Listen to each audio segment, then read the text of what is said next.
आपके चैप्टर का नाम है ट्रिग्नोमेट्री। तो सबसे पहले हम इस वर्ड के बारे में समझते हैं कि आपका वर्ड का मतलब क्या होता है ट्रिग्नोमेट्री।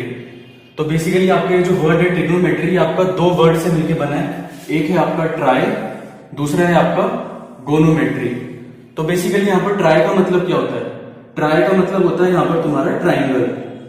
ट्राई का मतलब क्या होता है? ट्राई का मतलब होता है ट्राइंगल। और गोनोमेट्री का मतलब क्या होता है? गोनोमेट्री का मतलब होता है तुम्हारा ज्योमेट्री। तो बेसिकली ट्राइंगल की जो ज्योमेट्री होती है, किसकी? ट्राइंगल की जो ज्योमेट्री होती है उसी को ही हम क्या कहते हैं? ट्रिगोनोमेट्री कहते हैं। ठीक है। अब यहाँ पर ट्राइंगल भी आपका ऐसा वैसा नहीं होगा। ट्रिगोनोमेट्री चैप्टर के अंदर हम सिर्फ राइट एंगल ट्राइंगल की ही बात करते हैं। किसकी बात करते हैं? राइट एंगल ट्राइंगल की। ये हो गया आपका राइट एंगल ट्राइंगल। तो बेसिकली ट्रिगो चैप्टर में हम सिर्फ राइट एंगल ट्राइंगल की बात करते हैं। और ट्रिग्नोमेट्री आपका बेसिकली इसका मतलब क्या होता है? ट्राइंगल की जो ज्योमेट्री होती है वो आपका ट्रिग्नोमेट्री होता है। और ट्राइंगल कैसा होता है? Right angle triangle. तो सबसे पहले मैं यहाँ पर आपको बताता हूं कि आपका राइट एंगल ट्राइंगल होता क्या है। तो ये होता है आपका राइट एंगल ट्राइंगल। ठीक है। ये एंगल होता है आपका 90 डिग्री का। सो राइट एंगल ट्राइंगल वो ट्राइंगल होता है जिसमें कि आपका एक एंगल 90 डिग्री के इक्वल होता है और बाकी के जो दो एंगल्स होते हैं वो आपके कैसे होते हैं? एक्यूट एंगल्स होते हैं। ठीक है। तो ये आपका क्या हो गया? एक राइट एंगल ट्राइंगल हो गया। ठीक है। अब देखिए जैसे कि मान लीजिए कि यहां पर मेरी आंख है। यहां पर क्या है? यहां पर मेरी आंख है। ठीक है। तो जहां पर मेरी आंख है मैंने उस एंगल को मान लिया थीटा मान लिया। ठीक है। तो एंगल के साथ वाली जो साइड होती है राइट एंगल ट्राइंगल में, ठीक है, एंगल के साथ वाली जो साइड होती है उसको हम क्या कहते हैं? उसको हम कहते हैं बेस। और बेस को हम रिप्रेजेंट किससे करते हैं? बी से। तो ये आपका हो गया बेस। तो देखो एंगल के साथ वाली साइड, एंगल के साथ वाली साइड यही तो हो जाएगी आपकी। तो एंगल के साथ वाली जो साइड होती है वो होती है आपकी बेस।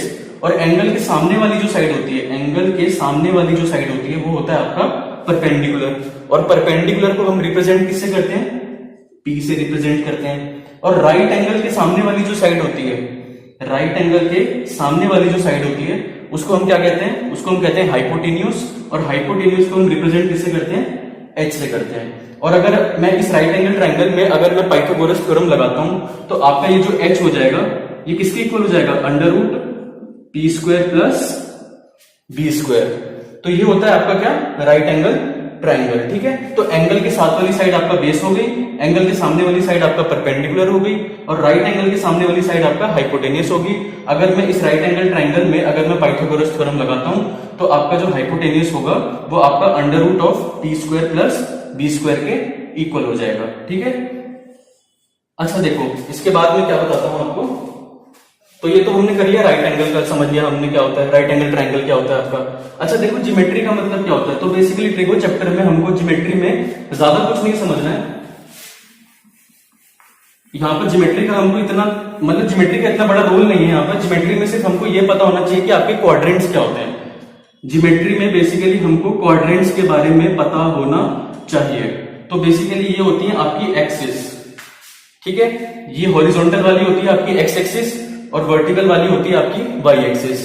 तो राइट हैंड साइड वाली क्या होती है आपकी? ये होती है आपकी पॉजिटिव एक्स एक्सिस। ऊपर वाली होती है आपकी पॉजिटिव वाई एक्सिस। ये होती है नेगेटिव एक्स एक्सिस और ये होती है नेगेटिव वाई एक्सिस। ये होता है आपका फर्स्ट क्वाड्रेंट, ये होता है आपका सेकंड क्वाड्रेंट, इसको हम कहते हैं थर्ड क्वाड्रेंट और ये होता है आपका फोर्थ क्वाड्रेंट। तो बेसिकली आपके चार क्वाड्रेंट्स होते हैं, फर्स्ट, सेकंड, थर्ड, फोर्थ। ये आपकी पॉजिटिव एक्स एक्सिस हो गई, ये आपकी पॉजिटिव वाई एक्सिस हो गई, ये आपकी नेगेटिव एक्स एक्सिस हो गई और ये आपकी नेगेटिव वाई एक्सिस हो गई। तो आपको ज्योमेट्री का सिर्फ ट्रिगो चैप्टर में आपको सिर्फ क्वाड्रेंट्स के बारे में बेसिक आपको जानकारी होनी चाहिए। ठीक है। उसके बाद देखिए बेसिकली ट्रिगोनोमेट्री चैप्टर में हमको कुछ एजम्पशंस करनी होती हैं। ठीक है। तो मेनली हमको ट्रिगो चैप्टर में 3 एजम्पशंस करनी होंगी। क्या करनी होंगी? हमको 3 एजम्पशंस करनी होंगी। मतलब कि हमको ये एज्यूम करना होगा, ये एज्यूम किया जाता है कि आपका एक होता है आपका साइन रेशियो, एक होता है आपका साइन रेशियो, इसको हम साइन थीटा भी कहते हैं। अच्छा देखो यहां पर मैं आपको एक राइट एंगल ट्राइंगल बना देता हूं इस तरीके से। ये आपका एक राइट एंगल ट्राइंगल है, ये एंगल हमको थीटा दे रखा है। एंगल के साथ वाली साइड आपका बेस हो गई, सामने वाली साइड आपका परपेंडिकुलर हो गई और हाइपोटेनियस के सामने वाली साइड आपका क्या हो गई? हाइपोटेनियस होगी। अगर मैं साइन रेशियो की बात करता हूं तो इस साइन रेशियो को हम साइन थीटा भी लिखते हैं। ठीक है। और साइन थीटा की जो वैल्यू होती है वो आपका परपेंडिकुलर अपॉन हाइपोटेन्यूज के इक्वल होती है। दूसरा होता है आपका, मैंने बताया आपको 3 एजम्पशंस इस चैप्टर में आपको करने ही पड़ेंगे, ये आपको रटना ही पड़ेगा कि साइन थीटा क्या होता है, कॉस थीटा क्या होता है, टेन थीटा क्या होता है। उसके बाद हम सारी की सारी चीजें प्रूव करते चले जाएंगे इस चैप्टर में। ये 3 चीजें तो आपको एज्यूम करनी ही पड़ेंगी। दूसरा होता है आपका कोसाइन रेशियो। दूसरा क्या होता है आपका कोसाइन रेशियो। इस कोसाइन रेशियो को हम कॉस थीटा भी लिखते हैं, और जो कॉस थीटा होता है वो आपका बेस अपॉन हाइपोटेन्यूज के इक्वल होता है, मतलब कि b बाय h के इक्वल होता है। तीसरा होता है आपका टेंजेंट रेशियो।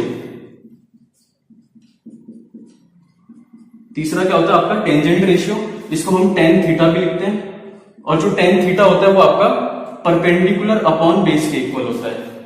ठीक है, तो कहने का मतलब है कि साइन थीटा आपका परपेंडिकुलर अपॉन हाइपोटेन्यूज होता है, कॉस थीटा आपका बेस अपॉन हाइपोटेन्यूज होता है, टेन थीटा आपका परपेंडिकुलर अपॉन बेस होता है। ये 3 चीजें आपको एज्यूम करनी है इस चैप्टर में। और अगर मैं इसको याद करने का आपको एक बेसिक सा बहुत आसान सा तरीका बताऊं तो वो क्या होगा, देखो उसको। देखो sine theta, cos theta, tan theta ये आपके रेशियोज होते हैं, ये आपके, इसको ट्रिग्नोमेट्रिक रेशियोज कहा जाता है। इसको याद करने का एक बहुत बेसिक सा तरीका क्या होता है, जो कि आपने कई जगह सुना भी होगा।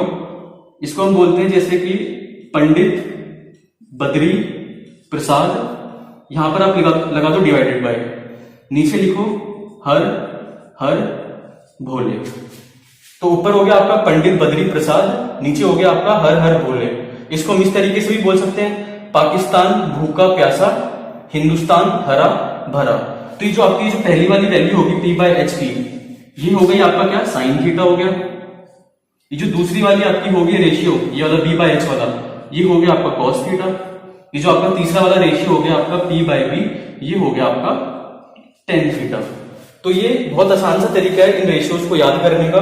पहला है आपका, इसको याद कैसे करना है, ऊपर हमको लिखना है Pandit Badri Prasad PBB divided by her her Bhole HHB। तो जो पहले वाला रेशियो हो गया आपका p बाय h, वो हो गया साइन थीटा, दूसरा वाला आपका b by h cos theta, तीसरा वाला p बाय b, ये हो गया आपका टेन थीटा।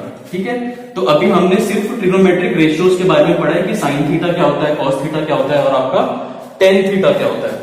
उसके बाद देखिए साइन थीटा, अगर मैं साइन थीटा की बात करता हूं तो आपको याद हो गया कि साइन थीटा क्या होता है आपका p बाय h होता है।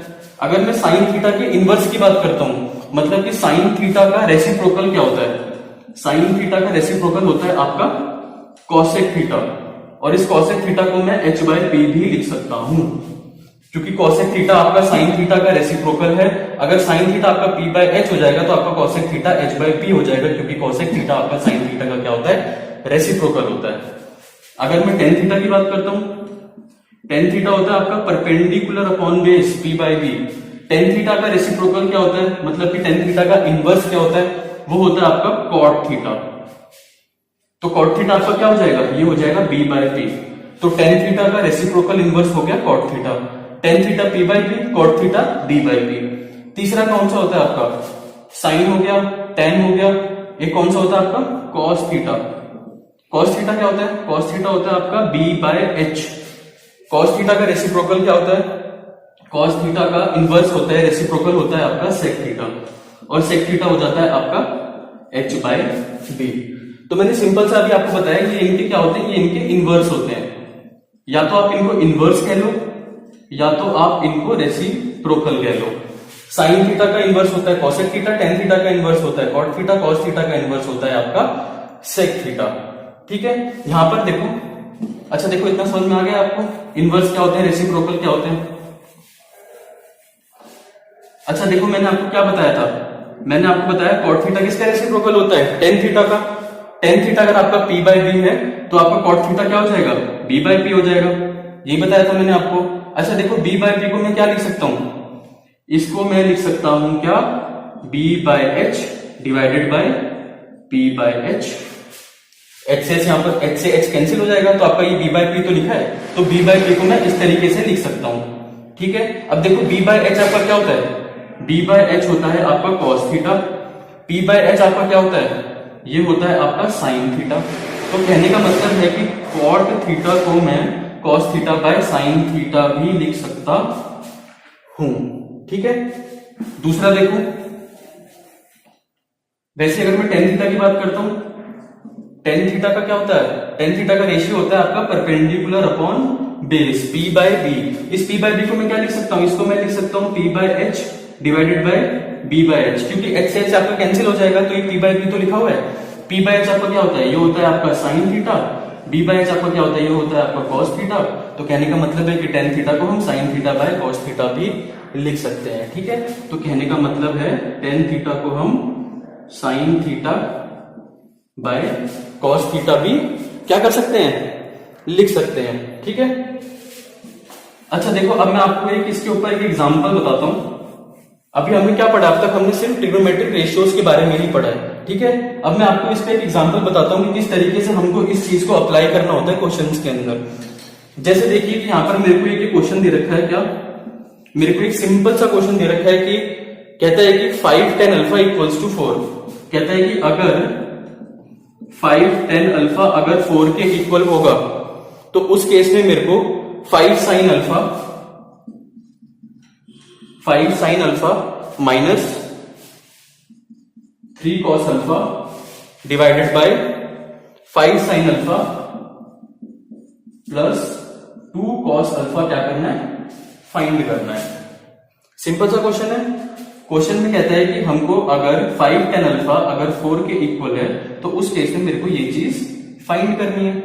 सिंपल सा क्वेश्चन है। अगर मैं यहां पे tan अल्फा निकालता हूं तो tan अल्फा आपका क्या हो जाएगा, 5 उधर चला जाएगा तो ये हो जाएगा आपका 4/5। तो tan अल्फा की वैल्यू आपकी क्या आ गई, 4/5 आ गई। अच्छा देखो, अगर मैं ऊपर से ये मेरे को फाइंड करना है, अगर मैं ऊपर से अगर मैं cos अल्फा कॉमन लेता हूं, मैंने ऊपर से cos अल्फा कॉमन ले लिया तो इधर ब्रैकेट में क्या बचेगा, इधर बचेगा 5 इंटू में sine alpha divided by cos alpha minus का 3। अब देखो डिवाइडेड बाय, अब मैं नीचे से भी cos अल्फा को कॉमन ले रहा हूं।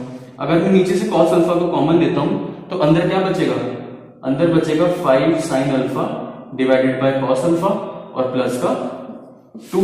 अब देखो यहां से cos अल्फा से cos अल्फा क्या हो जाएगा, कैंसिल हो जाएगा। अब हमको पता है कि sine alpha by cos alpha क्या होता है, tan अल्फा होता है। ये चीज हमको तभी तो पता होगी जब हमने ट्रिग्नोमेट्रिक रेशियोज पढ़े होंगे, जो कि अभी हमने पढ़े हैं।